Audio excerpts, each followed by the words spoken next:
he has had no real professional opponents other than Tommy Fury that were legitimate world-class boxers. Yeah. The problem is he was like a famous kid, and then no one took him seriously. Yeah.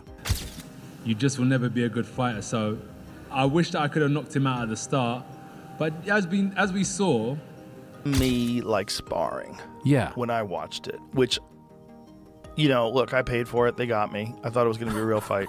You know, but me, I'm gonna speak my mind. I'm just gonna keep it 100, man. Jake Paul is fugazi. He's fake. That's how you feel?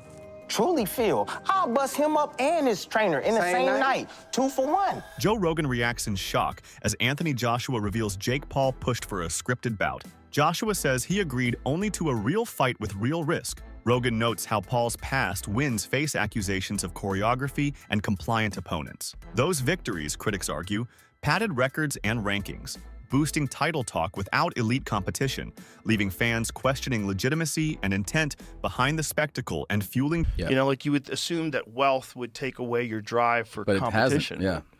He's also nuts, right? Just Yeah. the fact that he's willing to fight the 2-time heavyweight champion, former Olympic gold medalist. Yeah. A guy who's gigantic in his prime, built like a Greek god. Yeah. And you're going to stay. As the fight looked more like a controlled sparring session than a dangerous war. He explains that while the bout had moments of tension, it never reached a level where serious damage seemed likely. Rogan adds that boxing can turn ugly very fast, so seeing both fighters walk away without major injuries is a positive outcome. He stresses that safety matters more than hype and is glad no one took heavy shots that could have. I've known him for a long time. I've known him for a long time. Says the situation simply does not make sense when looked at logically. He explains that a fighter with only 11 professional bouts should not be standing across the ring from an experienced Olympic medalist. In Sonnen's view, the gap in skill, experience, and ring IQ is far too wide to ignore. He also points out that the weight difference makes the matchup even harder to believe, as the more seasoned fighter was not only outside Jake Paul's usual competition level,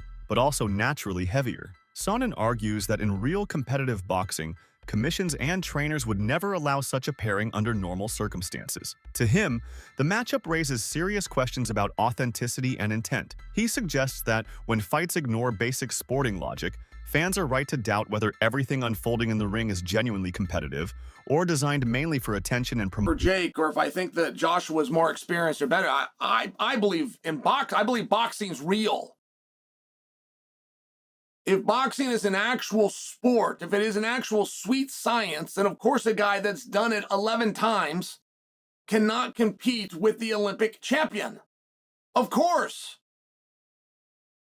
This is before you get size in there, before you get professional world titles in there.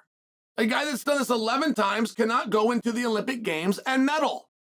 If boxing, in fact, should be believed. And I was with Portnoy. I liked it. I liked how he said that. So, you know, that's how I feel, too. Because I'm also cheering for Jake Paul. But I get it. I know we're not going to win tonight. But that's a compliment to boxing. And it is very hard for people to digest that Anthony Joshua can't cut him off. He can't find him. He can't do anything with that reach. He can't go out there and rush him. He can't throw this kid in a corner and beat him up. That is disappointing to me. That is baffling to me. As an MMA guy, I will just share with you, that would not be a problem at all. At all. If a guy's running away from me, it would be absolutely no problem. And you could put the boundaries at the city line. You could put it at the state line. I will track him down. I will put him somewhere and I will beat the dog out of him. So in a ring, I get where that is really disappointing. I get it, but it doesn't change the fact that that's what happened. And then Joshua, by the way, has the right to turn to some other thing. Where I'm saying he had to cut him off, grab him, throw him in the corner, go beat him up. Well, I'm saying that Joshua has the right to go, nah, I could feel some stuff. I knew it was going to come my way, right? For Joshua to say, well, I had the experience and yeah, he was moving and yeah, I could have cut him off a little different. But I didn't mind the way this was going. I didn't mind that he was running. I knew he would slow down. I knew he would come to me eventually. Like, for that to be Joshua's mindset. That Jake Paul has always wanted to prove himself as a real fighter, taking on opponents in the ring and showing he can handle genuine competition. He emphasizes that Jake thrives when he faces fighters and challenges that are real, not scripted or fixed. But this time, stepping up against Anthony Joshua, the scale of the fight is on a completely different level.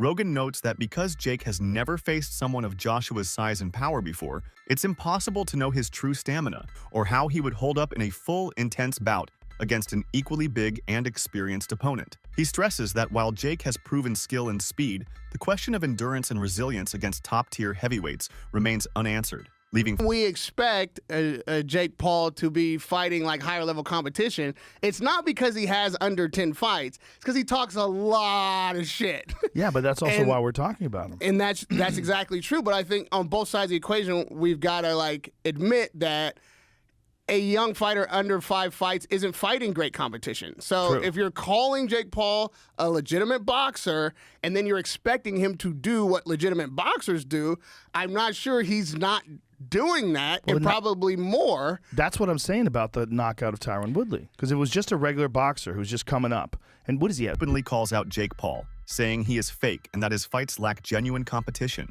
He emphasizes that Paul's matches often appear orchestrated, with opponents seemingly following a script rather than engaging in real competitive boxing. Bradley criticizes how these staged outcomes have helped Jake build a record that exaggerates his abilities. He warns fans not to be misled by the spectacle, noting that while the events are entertaining, they do not reflect true boxing skill or risk. According to Bradley, Paul's approach undermines the integrity of the sport and sets a misleading example for